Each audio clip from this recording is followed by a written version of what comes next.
কি অবস্থা সবার? অ্যানিমেশনস চ্যানেলে তোমাদের সকলকেই জানাই স্বাগতম। তো আজকে আমরা নারুটো শিপুডেনের এপিসোড নাম্বার 115 এবং 116 সম্পর্কে জানতে চলেছি। তো আগের এপিসোড যারা দেখোনি তাড়াতাড়ি গিয়ে দেখে আসো।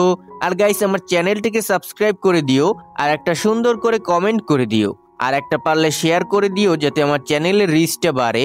তো চলো বেশি কথা না বাড়িয়ে মূল ভিডিওতে চলে যাই। তো এপিসোডের শুরুতেই আমরা দেখতে পাই সাসকেকে যে কোথাও যাচ্ছিল, আর তার সামনে আমরা দেখতে পাই একটা ক্যাপসুল। আর সেই ক্যাপসুলের ভেতর থেকে একজন মানুষ বলে, তো এটা তুমি? আমি জানতাম তুমি একদিন আসবে। যদি তুমি এখানে এসেছো তাহলে তুমি অরোচিমারুকে মেরে ফেলেছো। তখন সাসকে বলে, হ্যাঁ, কিন্তু তার আগে আমি তোমাকে এখান থেকে বের করে দিচ্ছি। এরপর সাসকে তার তরল দিয়ে ক্যাপসুলটাকে ভেঙে দেয়, আর ভেতরে পানি সব বেরিয়ে যায়, আর সেখান থেকে একজন লোক বেরিয়ে আসে। তখন সাসকে বলে, সুইকিটসু, তুমিই প্রথম, এখন আমার সঙ্গে চলো। সুইকিটসু বলে, আমি প্রথম?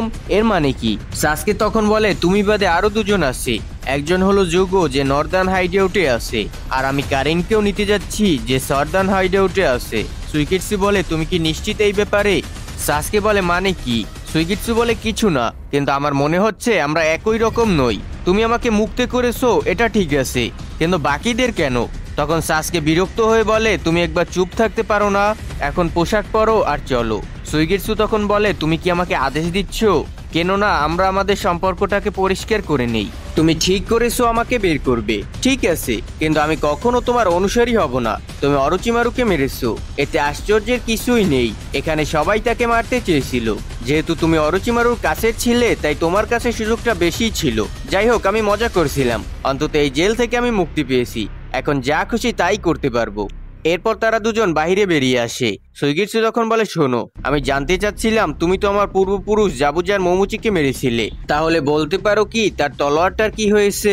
যদি বলো তাহলে আমি তোমার টিমে যোগ দেব। তখন সাসকে বলে, আগে পোশাকটা পরো। কিছুক্ষণ পর তারা একটা জায়গায় পৌঁছায়। তখন সুইগিটসু একটা সাইনবোর্ড পড়ে, যেখানে লেখা ছিল দ্য গ্রেট নারুটো ব্রিজ। সে বলে, এই নামটা কেমন? তারপর সে জিজ্ঞেস করে, মাস্টার জাবুজা কেমন করে লড়ছিলেন? তখন সাসকে মনে করে সেই লড়াইয়ের কথা, যেখানে সে জাবুজাকে পরাজিত করেছিল।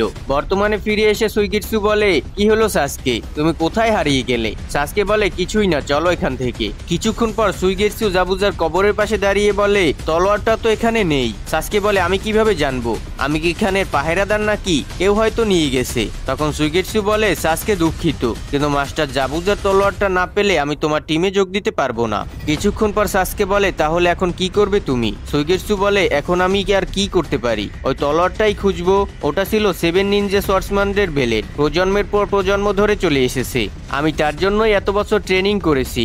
এখন জাবুজা নেই, তাই ওটা আমারই হওয়া উচিত ছিল। ঠিক তখন একজন লোক এসে ধাক্কা মারে আর বলে, চোখ খোলা রেখে হাঁটো বোকা। তখন সুইগিটসু কিছু বলতেই যাচ্ছিল, কিন্তু সাসকে তাকে থামিয়ে দেয়। তখন লোকটা বলে, কি হয়েছে, কোনো সমস্যা? সাসকে শুধু একবার ওর দিক তাকায়, আর সে ভয় পেয়ে দৌড়ে পালিয়ে যায়। এর কিছুক্ষণ পর সুইগিটসু বলে, মজাই লাগলো, এত বছর আমি ট্যাঙ্কে বন্দি ছিলাম। সাসকে তখন বলে, তুমি আমার সময় নষ্ট করছো। সুইগিটসু বলে, তুমি খুব তাড়াহুড়োয় আসো, কিন্তু আমি না। তুমি টিম বানাচ্ছ কেন? তুমি কি করতে যাচ্ছ? সাসকে বলে, যখন টিম পুরো হবে তখন বলবো। সুইগিটসু বলে, তুমি সত্যিই অদ্ভুত সাসকে। ঠিক তখন একটা মেয়ে আসে আইসক্রিম নিয়ে। সুইগিটসু বলে, এই শোনো, তুমি তো গ্রেট নারুটো ব্রিজের নাম শুনেছো নিশ্চয়ই? ওখানে একটা তরোয়াল ছিল, তুমি কি কিছু জানো? মেয়েটি বলে, হ্যাঁ শুনেছি মনে হয়। সুইগিটসু বলে, এই লোকটা এই তরোয়াল সম্পর্কে জানতে চায়। সাসকেকে দেখে সব মেয়েই পাগল হয়ে যায় আর সবকিছু বলে দেয়। সুইগিটসু বলে, তাজুনা? হ্যাঁ। কিছুক্ষণ পর সুইগিটসু জিজ্ঞেস করে, তাজুনা কে? সাসকে বলে, তাজুনা সেই লোক যে এই ব্রিজটা বানিয়েছিল। তখন তার একটা লোককে জিজ্ঞেস করে, আর তারা বলে, বস এখানে নেই। সুইগিটসু জিজ্ঞেস করে, সে কোথায় গেছে? লোকটা বলে, সে লাইটেনিং ব্রিজে গেছে নতুন ব্রিজ বানাতে। সাসকে বলে, তোমরা কি জানো ওই ব্রিজের পাশে একটা তরোয়াল ছিল, সেটা কোথায়? লোকটা তখন বলে, একটা গুন্ডা ছিল নাম তেনজান, সে নিয়ে গেছে। সুইগিটসু বলে, তাহলে তো সমস্যা আরো বাড়লো, এখন আমাদের তেনজানকেই খুঁজতে হবে। ঠিক তখনই সেই লোকটা তাদের সঙ্গে ধাক্কা খায়। সুইগিটসু বলে, দারুণ, আমাদের ভাগ্য অনেক ভালো, তোমার সঙ্গে আমার একটা কাজ আছে। সে তখন লোকটাকে একটা জায়গায় নিয়ে যায় আর জিজ্ঞেস করে তেনজান সম্পর্কে। লোকটা তখন বলে, ও একটা গুন্ডা, ও জঙ্গলের মাঝখানে থাকে, ওখানে ঢোকা একেবারে অসম্ভব। এরপর তারা সেই রাতে সেই জায়গায় পৌঁছায়। সাসকে তখন দাঁড়িয়ে ছিল তেনজেনের মাথার উপরে, আর হাতে তার তলোয়ার ছিল। তেনজেন তখন জেগে ওঠে আর বলে তুমি কে, ভেতরে ঢুকলে কেমন করে? সাসকে বলে 2 দিন পর 1,00,000 সৈন্য এই ক্যাসেল আক্রমণ করবে, আমার নাম সুইগেটসু, মনে রেখো। পরের দিন সকালে সৈন্যরা এগোচ্ছিল। সুইগেটসু তখন কিছুই বুঝতে পারছিল না। সাসকে তখন বলে আগামীকাল সকালে 10,000 সৈন্য এই ক্যাসেলে আক্রমণ করবে। সুইগেটসু বলে যাকগে, যত সৈন্যই আসুক আমি ওই গুন্ডার নাকের নিচ থেকে তরোয়ালটা নিয়ে যাব। সাসকে বলে চলো একটা প্রতিযোগিতা করি, দেখি কে আগে সেই এক্সিকিউশন ব্লেড নিয়ে আসে। সুইগেটসু বলে ভাবিনি তুমি এমন গেম পছন্দ করো। সাসকে বলে ঠিক আছে, কিন্তু একটা নিয়ম আছে, আমরা কাউকে মারবো না। এরপর আমরা দেখতে পাই সাসকে মাঝখানে দাঁড়িয়ে যায়। সবাই তখন ওর উপরে অ্যাটাক করে, কিন্তু এটা ভাই সাসকে ছিল, সে সবাইকে উড়িয়ে দেয়। এরপর দুজন এগিয়ে যায় সামনের দিকে, তখন উপর থেকে তীর ছোড়া হয়। সাসকে তখন ব্যবহার করে তার ফায়ার স্টাইল ফায়ারবল জুৎসুর, আর সেই আক্রমণগুলো ব্যর্থ করে দেয়। সুইগেটসু তখন বলে বাহ দুর্দান্ত সাসকে। ঠিক তখনই সাসকে অদৃশ্য হয়ে যায়, আর দেখা যায় সবাই সুইগেটসুর উপরে অ্যাটাক করার জন্য আসছে।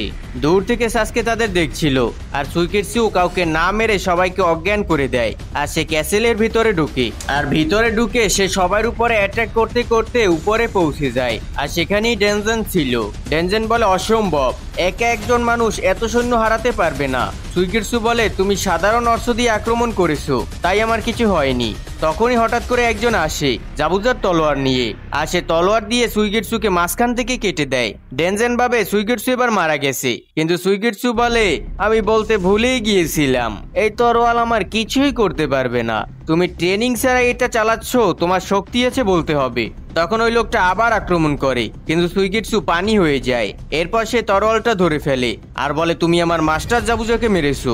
লোকটা বলে না আমি না, ডেনজেন মেরেছে। ডেনজেন বলে না না আমি মেরিনি। সুইগেটসু বলে ওনার নামটা সম্মানের সাথে বলো। ডেনজেন বলে ঠিক আছে, মাফ করে দাও, আমি মাস্টার জাবুজাকে মারিনি।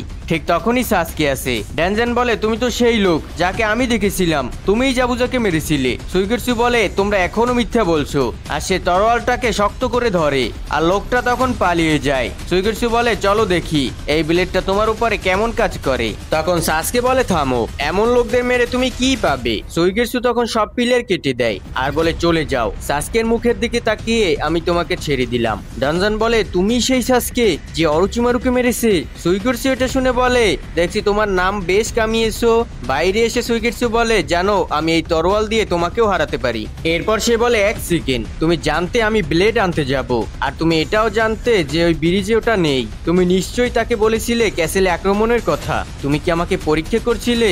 ওহো, তোমার চক্করে পড়ে আমি আহত হতে পারতাম। যাকগে, এখন যেহেতু আমার কাছে নতুন ব্লেড আছে, বলো এখন আমরা কোথায় যাচ্ছি? ঠিক তখন আমরা দেখতে পাই একটা মেয়ে কাউকে মারছে, আর সে বলে অরোচিমারু নেই মানে এই নয় যে তোমরা নিজেদের মতো চলবে। হঠাৎ সে কিছু শক্তি অনুভব করে, আর এরই সাথে এপিসোডের সমাপ্তি হয়ে যায়। তো চলো আমরা সামনের এপিসোডে চলে যাই। তো এপিসোডের শুরুতেই সুইগেটসু জিজ্ঞেস করে সাসকে তুমি টিম কেন বানাচ্ছ?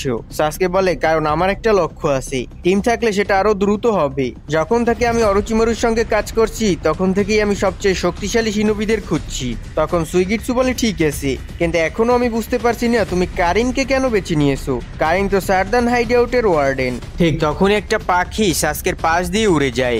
এরপর সুইগেটসু বলে সে শুধু অরোচিমারুর অর্ডার ফলো করে, কিন্তু আমি তাকে একদমই পছন্দ করি না। সাসকে বলে হ্যাঁ, কিন্তু তার একটা বিশেষ ক্ষমতা আছে যা হয়তো অন্য কারো নেই। এরপর আমরা হাইডআউটে দেখি কারিন কারোর সঙ্গে কথা বলছে। ওইদিকে সাসকে আর সুইগেটসু হাইডআউটে পৌঁছে যায়। সুইগেটসু বলে আমি বুঝতে পারছি না এখানে কোনো গার্ড নেই কেন? সাসকে তখন বলে এই জায়গা তার নিয়ন্ত্রণে, তাই সিকিউরিটির কোনো দরকার নেই। সুইগেটসু বলে তবুও জায়গাটা খুব শান্ত লাগছে, আমার মনে হয় না অরোচিমারুর মৃত্যুর খবর এখান পর্যন্ত পৌঁছেছে। তারপর তারা মেইন গেটের সামনে আসে, আর সাসকে তাকিয়ে থাকে সুইগেটসুর দিকে। সুইগেটসু বলে কি হলো, তোমারও তো তলোয়ার আছে তাই না? সাসকে বলে তোমার তলোয়ার এই কাজের জন্যই তৈরি। এরপর সুইগেটসু নিজের তলোয়ার দিয়ে দরজাটাকে ভেঙে ফেলে। ভেতরে আমরা বন্দীদের দেখতে পাই। একজন বলে আমি শুনেছি অরোচিমারু, তখন অন্যজন বলে চুপ করো, না হলে ঝামেলা হবে। তখনই তার পাশের ধাইসটা মাটিতে পড়ে যায়, আর সে সেটা তুলতে যায়। ঠিক তখনই সে সাসকে আর সুইগেটসুকে দেখে। তাদের দেখে সবাই চমকে উঠে এগিয়ে আসে আর বলে এরা এখানে কি করছে, তাও আবার এত বছর পর। একজন বলে তাহলে এই গুজবটা সত্যি ছিল, সাসকে সত্যিই অরোচিমারুকে মেরে ফেলেছে আর এখন আমাদের ছাড়িয়ে নিতে এসেছে। তখন সাসকে আর সুইগেটসু থেমে যায়। সামনে দাঁড়িয়ে ছিল কারিন। সে বলে আমি জানতাম এটা তুমি সাসকে, যদি তুমি একাই এখানে এসেছো তার মানে তুমি সত্যিই অরোচিমারুকে মেরে ফেলেছো। সুইগেটসু বলে হ্যালো, আমিও কিন্তু এখানে আছি। কারিন তখন বলে ঠিক আছে, এখন বলো সাসকে তুমি এখানে কেন এসেছো। সুইগেটসু তখন বলে সাসকে তোমার সঙ্গে কথা বলতে এসেছে, তাই আমাদের এমন কোথাও নিয়ে চলো যেখানে আমরা বসে কথা বলতে পারি। কিন্তু কারিন তাকে ইগনোর করে বলে তুমি কিছু বলবে না সাসকে, তাড়াতাড়ি বলো। সুইগেটসু তখন রেগে যায় আর বলে আমরা দাঁড়িয়ে কথা বলবো না, আর আমি দেখছি তুমি আমাকে ইগনোর করছো। ঠিক তখনই সাসকে বলে কারিন চলো কোথাও বসে কথা বলি। এরপর সাসকে বলে কারিন আমার সঙ্গে চলো, আমার টিমে যোগ দাও। কারিন বলে আমি কেন তোমার সঙ্গে যাব, আমি তো এই জায়গায় দায়িত্বে আছি। সাসকে বলে অরোচিমারু মারা গেছে। সুইগেটসু বলে এই লোকগুলো খুব শান্ত, মনে হচ্ছে তারা ইতিমধ্যে জেনে গেছে অরোচিমারু মারা গেছে। সাসকে বলে আমি লক্ষ্য করেছি বন্দীদের সংখ্যা আগের চেয়ে অনেক কম। কারিন তুমি ইনফরমেশন কন্ট্রোলে খুব এক্সপার্ট। সুইগেটসু বলে হ্যাঁ, আর অরোচিমারু মৃত্যুর গুজব চারিদিকে ছড়াচ্ছে নিশ্চয়ই, তাই তুমি নিশ্চয়ই কিছু করেছো যাতে কোনো দাঙ্গা না হয়। এরপর কারিন কিছুক্ষণ চুপ থাকে আর আমরা দেখতে পাই একটি দৃশ্য যেখানে অরোচিমারু মৃত্যুর গুজব যারাই ছড়াতো কারিন তাদের মেরে ফেলতো আর মাটিতে কবর দিয়ে দিত। বর্তমানে সাসকে বলে তুমি তো অনেক দিন ধরে এখানে আসো কারিন। কারিন তখন বলে হ্যাঁ ভাষা ঠিক রাখো। সুইগেটসু তখন বলে এতে কোনো সন্দেহ নেই যে তোমাকে অরোচিমারু ট্রেন করেছে, তুমি আগেই বুঝে গিয়েছিলে আমরা আসতেছি, তাই হয়তো আমাদের মারার কোনো উপায়ও ভেবে রেখেছিলে। কারিন বলে হ্যাঁ, যদি তুমি একা আসছে আমি নিশ্চয়ই তোমাকে মেরে ফেলতাম। সুইগেটসু বলে ওহো, তাহলে তুমি সাসকে মারতে না তাই না? কারিন বলে বোকা, সে আমার সঙ্গে কাজ করেছে, আমি অরোচিমারু ব্যাপারে জানতে চেয়েছিলাম গুজবটা কি সত্যি কিনা। সাসকে বলে হ্যাঁ আমি ওকে মেরেছি। সুইগেটসু সব বন্দীদের মুক্ত করে দাও। সুইগেটসু বলে দেখলে তুমি আবারও অর্ডার দিচ্ছ। কারিন তখন বলে তুমি এখানে এটা করতে পারো না। সাসকে বলে দেখো যদি বন্দীরা না থাকে তাহলে ওয়ার্ডেনের কোনো দরকার নেই, আমি শেষবার জিজ্ঞেস করছি তুমি আমার সঙ্গে যাবে কি না। সুইগেটসু বলে ঠিক আছে আমি যাচ্ছি বন্দীদের খুলে দিতে। কারিন বলে আমি যাচ্ছি না, আমি এখানেই থাকবো। সাসকে বলে ঠিক আছে, যদি না যেতে চাও আমি অন্য কাউকে খুঁজে নেব। এরপর কারিন দরজার পাশে দাঁড়ায়। ওইদিকে বন্দীরা বলছিল আমরা জানতাম গুজবটা সত্যি, এখন আমাদের কি হবে। সুইগেটসু বলে তোমরা এখন এখান থেকে যেতে পারো, কিন্তু যাওয়ার আগে একটা কাজ করতে হবে, সবাইকে বলে দেবে যে সাসকে উচিহা অরোচিমারুকে মেরে ফেলেছে। এইদিকে কারিন বলে ঠিক আছে আমি তোমার সঙ্গে যাব। সে তখন তার চশমাটা খুলে ফেলে আর সাসকের পাশে গিয়ে বসে আর বলে সাসকে যদি তোমার আমার প্রয়োজন হয় আমি তোমার সঙ্গে যেতে রাজি আছি। সাসকে বলে এক সেকেন্ড, তুমি আসলে কি করতে চাও, এত দ্রুত মত বদলে ফেললে কেন? কারিন বলে হ্যাঁ একটু আমি ভেবে দেখলাম এই জায়গাটা এমনিতেই খুব বোরিং। ওইদিকে সুইগেটসু আসে আর দেখে দরজা লক করা আর সে বলে এই মেয়েটা আবার। আর ভেতরে কারিন সাসকের খুব কাছাকাছি বসেছিল। সাসকে তখন বলে কারিন একটু দূরে বসো। কারিন বলে কেননা এই টিমে শুধু তুমি আর আমি থাকি, ওই সুইগেটসুর তো কোনো দরকার নেই। সাসকে বলে তোমার চাকরা সেন্স করার ক্ষমতা খুবই অসাধারণ, আমি যখন প্রথম তোমার সঙ্গে দেখা করেছিলাম তখনই বুঝেছিলাম। এরপর আমরা একটা ফ্ল্যাশব্যাক দেখি যখন কারিন প্রথমবার সাসকের সঙ্গে দেখা করেছিল। সে বলে আমাকে অরোচিমারু পাঠিয়েছে। সাসকে তখন বলে 2 ঘন্টা আগে 118 জন সাবজেক্টরা হাইডআউট থেকে পালিয়েছে, তারা বেশি দূর যায়নি। কারিন বলে ঠিক আছে তাহলে চলো শুরু করি। এরপর কারিন সবার চাকরা অনুভব করতে শুরু করে আর বলে পেয়ে গেছি, চলো আগে তাদের ধরি যারা আমাদের কাছে আছে। এরপর সাসকে এক এক করে সবাইকে ধরে আনতে শুরু করে। সাসকে তখন বলে বলো আর সবাই কোথায়? তখন কারিন তাদের লোকেশন দিয়ে দেয় আর সাসকে আবার সবাইকে এক এক করে ধুইতে শুরু করে। এরপর সাসকে বলে কতজন ধরা পড়েছে? কারিন বলে পরেরটা ধরলে মোট 84 জন হবে। কিন্তু সাসকে তুমি সবাইকে মেরে ফেলছো না কেন? সাসকে বলে আমি শুধু একজনকেই মারতে চাই। এরপর কারিন সাসকের চাকরা অনুভব করতে থাকে আর তার মধ্যে ডুবে যায়। সাসকে তখন বলে কারিন হুশি আসো। ঠিক তখনই বন্দীরা উপর থেকে হামলা করে। সাসকে তখন তাদের মারতেই যাচ্ছিল, এইদিকে কারিন গাছ থেকে পড়ে যায়। নিচে তখন এক লোক তলোয়ার নিয়ে দাঁড়িয়েছিল। সাসকে তখন সঙ্গে সঙ্গে লাফ দিয়ে কারিনকে ধরে ফেলে আর নিচের লোকটাকে মেরে ফেলে। কারিন তখন বলে তুমি ওকে কেন মারলে? সাসকে বলে আমি তোমাকে জীবিত রাখতে চাই, তোমাকে ছাড়া ওদের ধরা সহজ হবে না। আর বর্তমানে কারিন বলে সেই সময় থেকেই আমি তোমাকে। ঠিক তখনই সুইগেটসু দেয়াল ভেঙে ঢুকে পড়ে আর বলে এইভাবে করতে করতে কোন দিন আমার ব্লেডটাই নষ্ট হয়ে যায়। সাসকে তখন বলে কারিন আমাদের সঙ্গে যাচ্ছে। কারিন বলে আমি কবে বললাম যে আমি যাচ্ছি, আমার ওই দিকেই যেতে হবে, তাই আমি তোমাদের সঙ্গে যাচ্ছি। সুইগেটসু তখন বলে ভালো, এখন আমরা সবাই একসঙ্গে যাব, চলো এবার যোগোর সঙ্গে দেখা করতে হবে। কারিন বলে 1 মিনিট, তোমরা যোগোকে টিমে নিতে যাচ্ছ? সুইগেটসু বলে তোমার কি, তাছাড়া তুমি তো যাচ্ছ অন্য পথে। এরপর তারা 3 জন রওনা দেয়। পথে কারিন ভাবে সাসকে উচিহা খুবই হ্যান্ডসাম, এই ফিলিংটা খুব এক্সাইটিং। আর ওর চাকরাও কত সুন্দর। আর এই চাকরাটা কার? সুইগিটসু বলে কি হলো তোমার? কারিন তখন বলে তোমার চাকরা একদমই আমার ভালো লাগে না। ওইদিকে দেখা যায় হাইডআউটের ভেতরে যোগোকে বন্দি রাখা হয়েছে, আর সে নিজের সঙ্গেই কথা বলছিল আর অদ্ভুত আচরণ করছিল। আর এরই সাথে এপিসোডের সমাপ্তি হয়ে যায়। তো গাইস, পরের এপিসোড আরো মজাদার হতে চলেছে। যদি সেটা মিস করতে না চাও তাহলে এই ভিডিওতে লাইক করো আর চ্যানেলটিকে সাবস্ক্রাইব করে রাখো। তো দেখা হবে পরবর্তী কোনো ভিডিওতে। ততক্ষণ সবাই সুস্থ থেকো, ভালো থেকো, টেক কেয়ার, আল্লাহ হাফেজ।